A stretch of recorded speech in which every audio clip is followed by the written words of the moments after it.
Hello everyone. Today I'm going to show you how to make this spring placemat. And of course it doesn't have to be spring. It could be made with Christmas colors, fall colors. So let's get started. The first thing you're going to need is 5-inch squares. These came from The Roots of Love by Lisa Audit. And it's called 5-carat crystals, but they're 5-inch squares. And there's 42 pieces in this pack. You are actually going to need 48 pieces total. So I just took a fat quarter of another fabric that coordinated. And this one is Contempo's Choose the Shine from Bernatex's. And I cut 6 more out of this fat quarter. Okay. Just to reiterate, you need 48 5-inch squares. 48. You're also going to need Pellon 906F.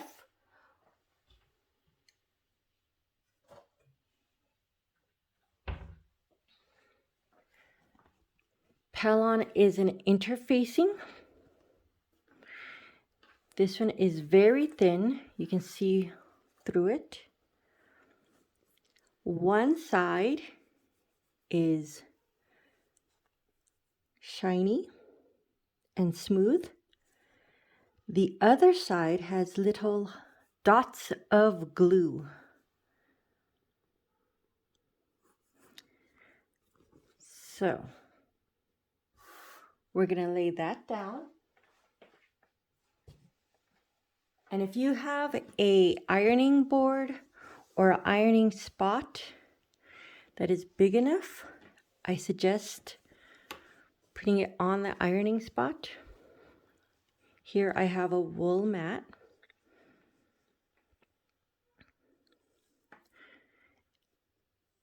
And I'm trying to place it on there as nicely as possible. It's fine though.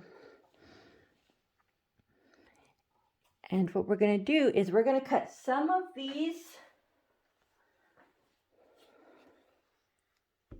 squares. We're going to cut them in half. Just directly in half.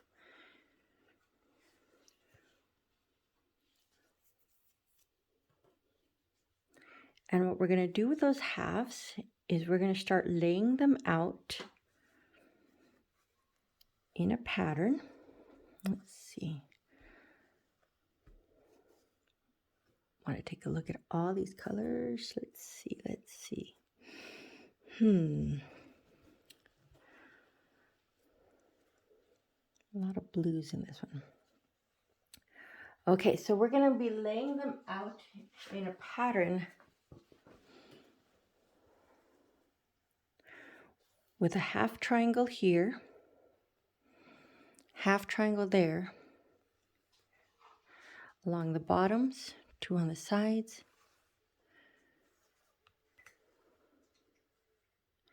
So you're going to need to cut 1, 2, 3, 4, 5, 6, 7, 8, 9, 10. About 5 half triangles per placemat. So you're going to have to cut 20 blocks in half. And you can cut them as you go along in case you want more white blocks, more. I ended up with a lot of blue blocks at the end here.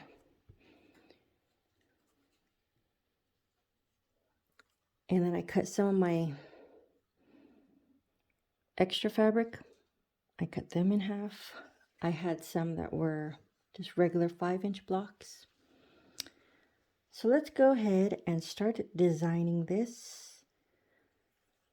Maybe I should start with the blue since I have so much blue. So I'm going to put a blue there. Let's put this one here. Now we're laying these down with wrong sides to the glue side of the interfacing.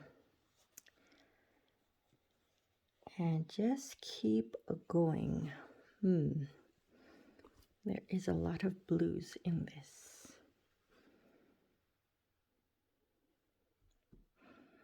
So that one there. Maybe this one here. Now, as you can see here, it doesn't line up perfectly. You want that to line up as perfect as you can get it. So let's smooth this out a little bit. So you want all the corners to meet as exactly as you can get it.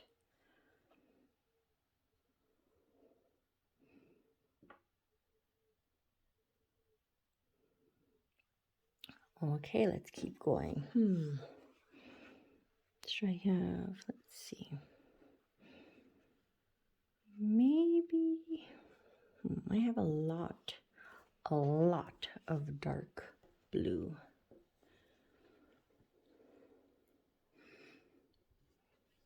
Maybe I should stick one of these over here. Maybe I'll stick this one in the middle. This one on the side. It kind of has like a blue stripe in the middle. Once again, I'm paying attention to the corners. I don't like this one next to this one, because these are kind of the same print. Let's change that. No, these are too dark. I don't like that either. So this is one of those things where you're just going to have to play with it a little bit and see how you like the layout. Let me just throw a bunch of these on here. Maybe I'll move this one up and this one down.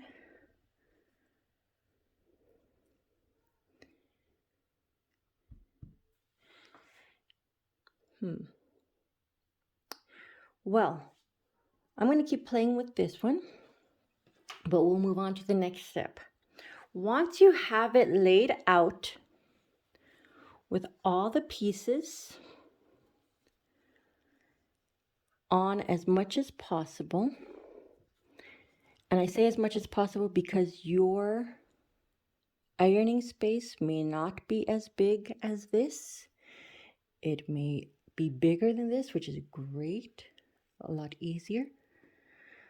But once you have them all laid out, you want to have as much of the interfacing covered as possible.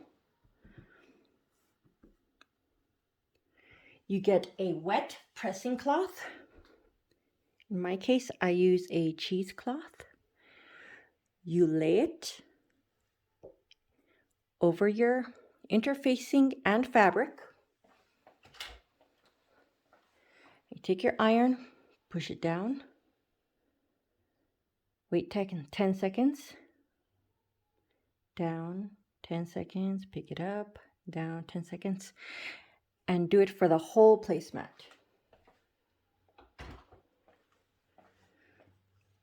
Okay, so when it's done,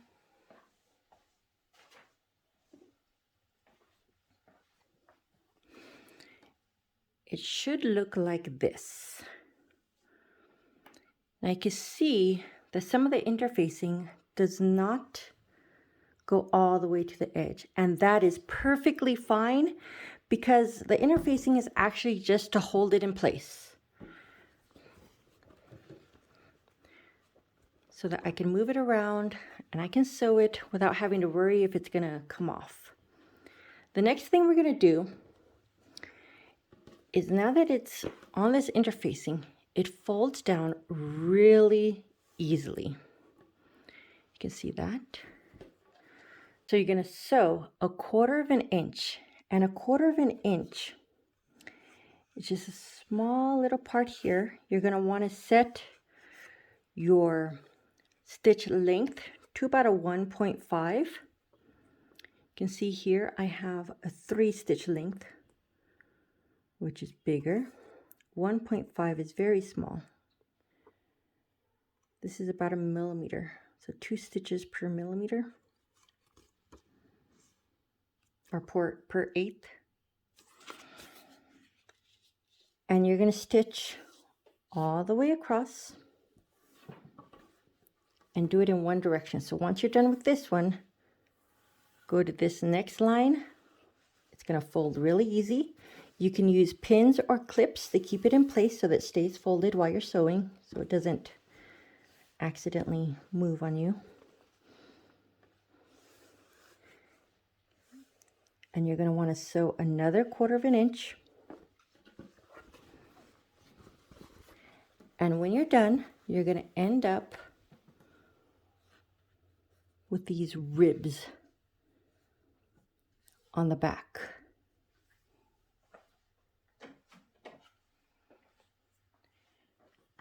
And what you want to do is you find the spot where it meets. You see one ends here and the other one begins. So this little part, we're going to clip it. Do not clip the sewing. Just clip the interfacing. Okay? And because this interfacing is so thin, you don't have to go all the way to the thread. You can actually just, if you're scared, you can go halfway. And because it's so thin, you can rip it a little bit. And we're going to do that to all the intersections. Wherever it has an intersection, we're going to snip and clip. Snip and clip. Then we can take it back to the iron again. And we're going to iron them one this way, one this way. So opposite directions. And usually on this direction, you want them all to go one way. And then you want all of these to go the other way. Makes it slightly easier. So if these are going this way, you want this one to go this way, alternating. This is going this way, this is going to go this way. That one's going to go that way. The reason why we're alternating is you're going to sew it again, but you're going to sew it crossways. So now you're going to be sewing it this way. And right here, you see how it sticks out? If it were ironed, you'd have one going this way and one going this way. And you would do 1/4 inch seam allowance, sewing all the way across. And then you'd go to the next spot, folds over. One would be going one way, the other would be going the other way. Sew across, and so on. Okay?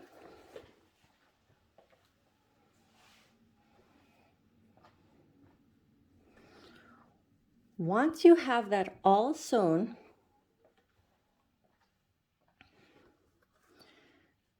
so it looks like this, you're going to want to put it face down on another piece of fabric, which is going to be your backing fabric. I chose this very bright fabric from, I believe this is Dan Morris. Let me see. Salvage name is probably on this side. It isn't.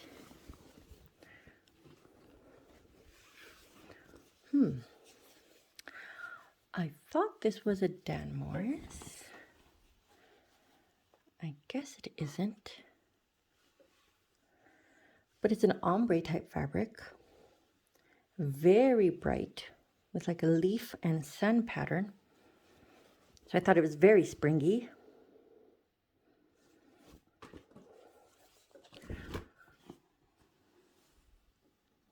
You're gonna need about a yard of this for backing fabric. And you can actually cut out your 5-inch squares from this fabric also, because you're gonna have enough left over. I wanted to make sure I got the ombre, so see how this is lighter and up here's a little bit darker. I wanted to make sure I got at least that ombre sort of effect on these.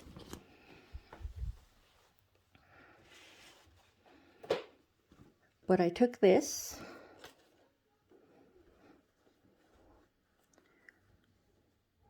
put it down on my backing fabric, cut around, and then I pinned it and sewed it.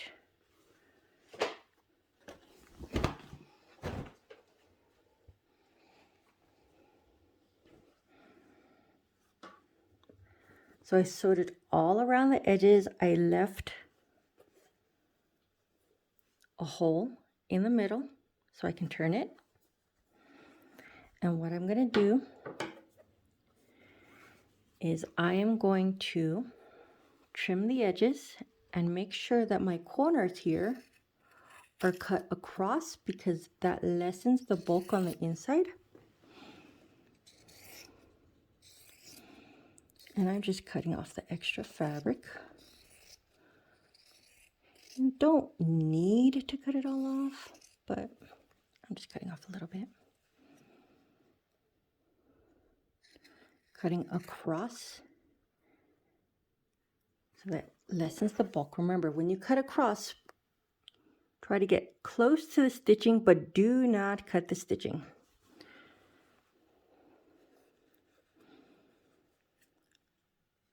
I'm going to cut across this side. This one looks a little bulky, so I'm going to cut that off. And this is all going to be inside the placemat, so I am not worrying too much about being perfect while cutting this. You could use a rotary cutter and a cutting mat.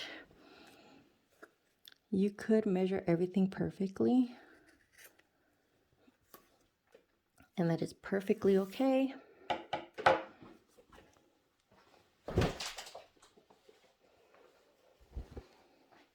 All right, so all 4 sides have been trimmed. We're going to go inside, and usually you go for the furthest corner. Put your finger in there, pinch that corner, and bring it out. Okay. And then you can go to the other corner.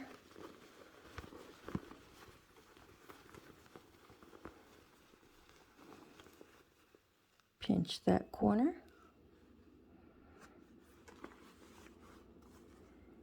And bring it out.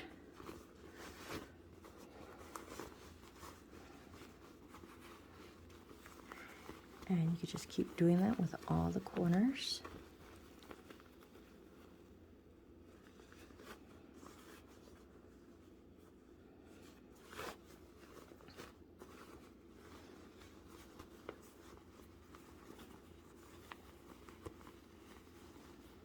One more pinch. Okay.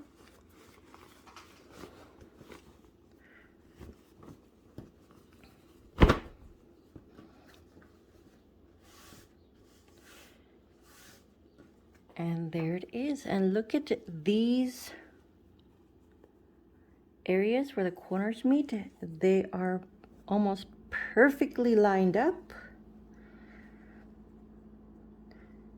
So it looks amazing. And what you're going to want to do is you're going to want to iron everything. You want to fold this in iron it, and you could either do a top stitch right there, or you can hand stitch it. I'm okay with hand stitching it. I hand stitched the other one. I like doing like a blind stitch, so you can't really see. You can sort of see where I stitched it closed here. Or you could do a top stitch. You can top stitch around the whole thing. I also did kind of an in the ditch quilting stitch, and for this stitch I used the larger number 3 sewing length, just to give it more of a hand, like a hand stitched or a homemade quality to the stitching. And I stitched in the ditch, just following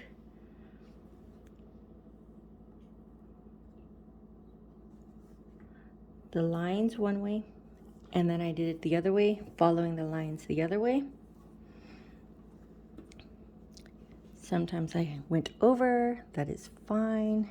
It's mostly for me and my family, so. And then on the other side, you could also see the stitches. So they are totally reversible. You could have some facing this way, some facing this way. Maybe it's in the middle of the summer and you want to have like a summery feel. Or you could also do maybe this side can be fall and this side could be spring. Or this side could be Christmas. This side could be Thanksgiving. So you can use them twice in your year. But that is it for today, guys. I hope you enjoyed this tutorial, and thank you for watching. Bye-bye.